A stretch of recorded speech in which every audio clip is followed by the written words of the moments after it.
এখানে দেখলাম মেসি পুরো দুলছে, হাওয়া দিলেই দুলছে। ওর যে দুটো লেগ আছে, লেগটা শুধু পাগুলো উঁচু নিচু হয়ে একবার উঠছে একবার নামছে, যার জন্য কোনো সময় যে কোনো মুহূর্তে অ্যাক্সিডেন্ট হতে পারে, মানে হাওয়াতে পড়ে যেতে পারে নিচে। তো এটা কি আপনারা জানাবেন, এখন রিপোর্ট দেবেন? হ্যাঁ, এটা আমরা রিপোর্ট দেবো যে এই ঘটনা হচ্ছে, সাহেবরা আসছে, সাহেবরা দেখবে, আমরা যে ডিসিশনগুলি যা দেবে সেভাবে একটু কাজ করা হবে।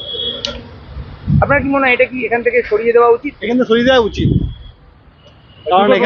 কারণ এখানে যা অবস্থা আছে, এখানে কিভাবে কি আছে সেভাবে ফাউন্ডেশন বোর্ড তো ঠিক আমরা জানি না। অতএব ফাউন্ডেশন বোর্ড নতুন করে করলে এগুলো সব ঠিক থাকবে, তাছাড়া এগুলো উল্টে যে কোনো মুহূর্তে উল্টে পড়ে যেতে পারে।